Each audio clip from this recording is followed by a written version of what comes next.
عليكم. يا رب تكونوا بخير وسعادة.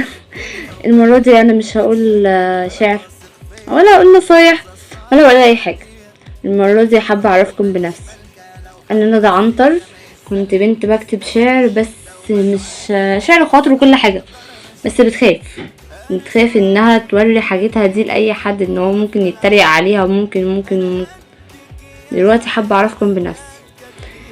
أنا ندى عنتر، طلعت في كذا حفلة، من ضمنهم حفلات جامعتي، اتكرمت كذا مرة، اتكرمت في أماكن تانية غير جامعتي كذا مرة، واتكرمت في كذا كيان، وخدت كذا شهادة تقدير من كذا كيان، من ضمنهم كيان يكون كاتب. وكل الفضل ده يرجع لاتنين، وهم أغلى اتنين عندي. الاتنين دولت هم والدي ووالدتي، دنيتي وسعادتي وكل حاجة بجد. امي طبعا في المقدمة، ربنا يخليها لي يا رب، ست الكل. تاني حد عنتر عبد الصمد احمد. والدي عنتر عبد الصمد احمد، هو فضل الخير، هو الدنيا، وبمعنى اصح ابويا الكفة مش شيال، ابويا الظهر اللي يسندني، ابويا يعني حبي ودنيتي وسعادتي. بجد ربنا يديمك ليا يا عم عنتر، ويديمك في حياتي، وكل النجاحات اللي انا وصلت لها دي يرجع الفضل ليك، ولأمي طبعا في المقدمة. من امك ثم امك.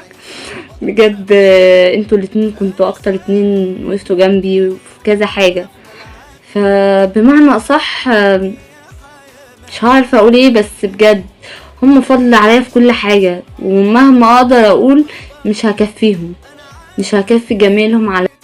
فبجد كل نجاح وانتوا معايا، وكل نجاح وانتوا ساندني. يعني تخيلوا ان انا كنت من واحدة بتخاف توري كتاباتها للناس، الحمد لله اكبر كاتبة معروفة واتكرمت في كذا حاجة. فبجد شكرا قوي لوالدي ووالدتي على كل حاجة انا وصلت لها.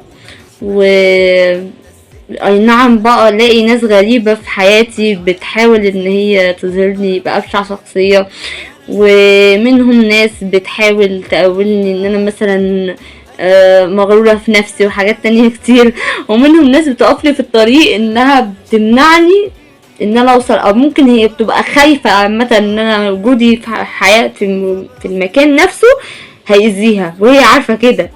فمن غير اسامي ومن غير كل حاجة، لان كل الحاجات دي بتبان، واصحابي شافوا كده معايا. في ناس هتقف في طريقك هيحسسوك ان انت يئست، بس لا، ركز على هم يعتبر خدوا نقطة من البحر، لكن انت خدت البحر كله، تتخيل. فممكن يكون كل واحد نيته سيئة ربنا بيديله حاجة بس قد كده، لكن لو نيتك خير ربنا هيديك حاجات كتير قوي. فاتمنى الخير لغيرك بجد، عن تجربة، اتمنى الخير لغيرك وهتلاقي ربنا بيكرمك من واسع. فمالناش دعوه بجد. اللي يحاول يبين الناس ان انت، يبينك يعني الناس ان انت شخصيه وحشه، يبين إيه اللي يقف في الطريق ويحاول ان هو يحط اي عقبه عشان ما يوصلكش لهدف النجاح، كمل برضو، حتى لو العقبه دي حاجه قصيره قد كده، هو شافها حاجه كبيره، هو ما يعرفش الحاجه الاكبر اللي انت وصلت لها بعد كده. بس وطبعا تاني ما اقدرش طبعا ان انا انسى اشكر والدي ووالدتي ان هم الفضل كله عليا.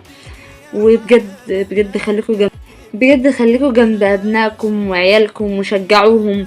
انا واحده كنت بقرا، اللي هو مش بقرا، انا بخاف، اللي هو انا خايفه ان ردة الفعل الناس دي حاجتي ممكن تكون وحشه، حاجتي دي ممكن ما تعجبهمش.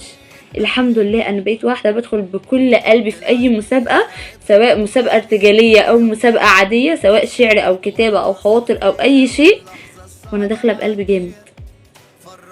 فدي قصه الواحده كانت الحمد لله اسمها مش معروف، والحمد لله وصلت وبتكمل في طريقها. فبجد خليكوا جنب عيالكم وشجعوهم، وحققولهم كل اللي هم عايزينه. دي كل الحكايه.